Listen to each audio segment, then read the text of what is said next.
जय श्री राम। प्रिय दर्शकों, आज हम बात करेंगे सीक्रेट ऑफ योगाज इन वैदिक एस्ट्रोलॉजी।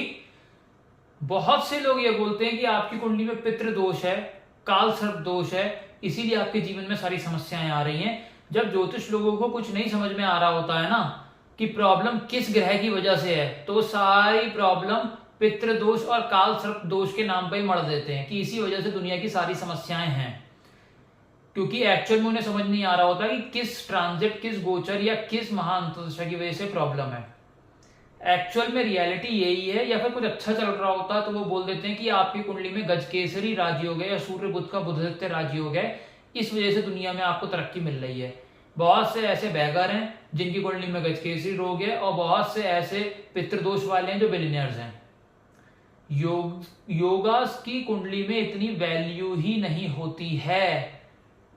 मैं आपको समझाता हूं कि कैसे। सबसे पहली चीज तो ये समझ लीजिए, अगर सूर्य बुध कुंडली में सपोज एक साथ बैठे हुए हों तो लोग बता देते हैं बुधादित्य राजयोग बन गया, अब आपको तो दुनिया का हर सुख मिलेगा।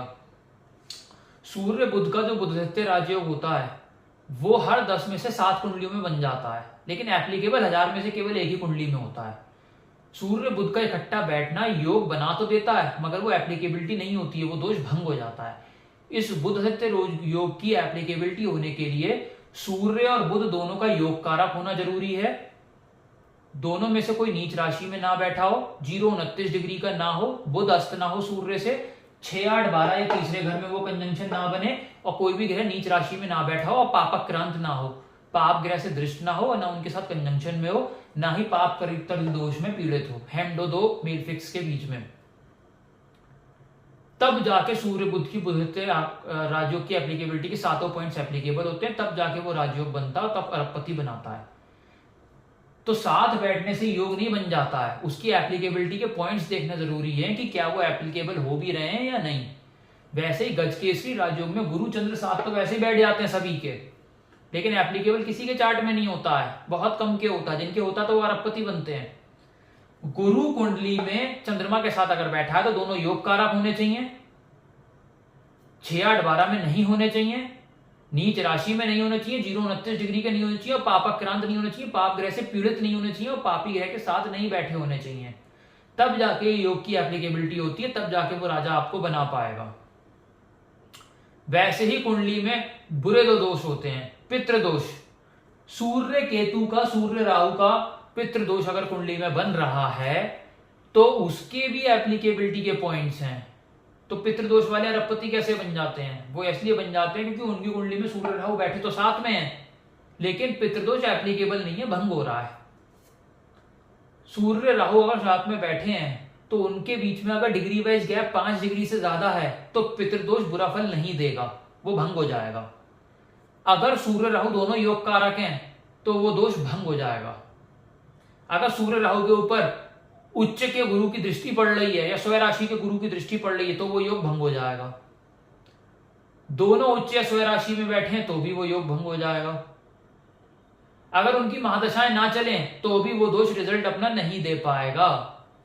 तो ये आप देख लीजिए कि आपकी कुंडली में सूर्य राहु साथ बैठे हैं, लेकिन अगर ये सारी एप्लीकेबिलिटी के पॉइंट्स आपके मैच नहीं हो रहे हैं तो आप मान के चलिए वो दोष भंग हो रहा है, आपका कुछ बिगाड़ ही नहीं पाएगा। वैसे ही काल सर्प दोष, काल सर्प दोष में अगर राहु केतु की महादशा नहीं चल रही है तो वो आप पे इफेक्ट नहीं डाल सकता। वैसे ही अगर एक भी प्लेनेट बाहर आ जाए राहु केतु के एक्सिस से तो आंशिक काल सर्प दोष जैसा कोई बड़ी नहीं है, वो केवल पैसे लूटने का तरीका है कि काल सर्प दोष नहीं बना तो आंशिक बता के पैसे लूट लो। वैसे ही काल सर्प दोष तब बनता है जब राहु 1 से 6 घर तक बैठा हो। इसके बाद अगर राहु बैठा 7 से 12 हाउस के बीच में तो काल सर्प दोष भंग माना जाता है, कारमिता योग बनता है। तो इसीलिए ये पॉइंट्स आप देख लीजिए, उसके बाद डिसाइड करिए कि आपके कुंडली में वो एप्लीकेबल हो भी रहा है या नहीं हो रहा है। आप वैसे ही परेशान हो कि मेरी कुंडली में खराब दोष है, इसी वजह से सारी दिक्कतें हैं, लेकिन हो सकता है दिक्कतें किसी और वजह से हो, किसी और प्लेनेट की वजह से हो, और आप ये मान के बैठे हुए इन दोषों की वजह से ये सब हो रहा है। इसके अलावा आप ये देख लीजिए कि योग एक्चुअल में कौन से होते हैं जो हमें रिजल्ट देते हैं। एक योग जो सब लोग मिस कर जाते हैं जिसको हम बोलते हैं म्यूचुअल एस्पेक्ट्स ऑफ प्लैनेट। आपकी कुंडली में तमाम अच्छे योग हों, वो रिजल्ट ही नहीं देंगे अगर वो स्लीपिंग पोजीशन में है, अगर सो रहे हैं। सोता प्लैनेट कब है? अगर यहां गजकेसरी राजयोग बना है सामने वाले घर में अगर कोई ग्रह नहीं बैठा है तो ये दोनों प्लैनेट सोए हुए माने जाएंगे, स्लीपिंग माने जाएंगे। म्यूचुअल एस्पेक्ट्स प्लैनेट की एक दूसरे को एक्टिवेट कर देती है, पूरे बर्थ चार्ट को एक्टिवेट कर देती है, वो सबसे स्ट्रांग योग माना जाता है। सपोज मंगल यहां प्लेस है, शनि 7वें घर में, एक दूसरे को दोनों देख रहे हैं तो दोनों ने एक दूसरे की एनर्जीज को एक्टिवेट किया, बर्थ चार्ट एक्टिवेट हो गया। मंगल यहां है, शनि यहां है, दोनों ने एक दूसरे को एक्टिवेट किया, बर्थ चार्ट एक्टिवेट हो गया। वैसे ही गुरु यहां है, चंद्र यहां है, दोनों ने एक दूसरे को देखा, बर्थ चार्ट एक्टिवेट हो गया। अगर कोई ग्रह यहां बैठा है, सामने वाला घर खाली है, तो ये प्लैनेट सोता हुआ माना जाएगा, वो उस पोटेंशियल के हिसाब से रिजल्ट ही नहीं दे पाएगा। इसलिए म्यूचुअल एस्पेक्ट ऑफ प्लैनेट सबसे ज्यादा अच्छी मानी जाती है। मंगल यहां है, शनि यहां है, दोनों एक दूसरे को देखेंगे तो बर्थ चार्ट एक्टिवेट हो जाएगा। तो म्यूचुअल एस्पेक्ट ऑफ प्लैनेट बहुत इंपॉर्टेंट होती है बर्थ चार्ट को एक्टिवेट करके अच्छे रिजल्ट्स देने में।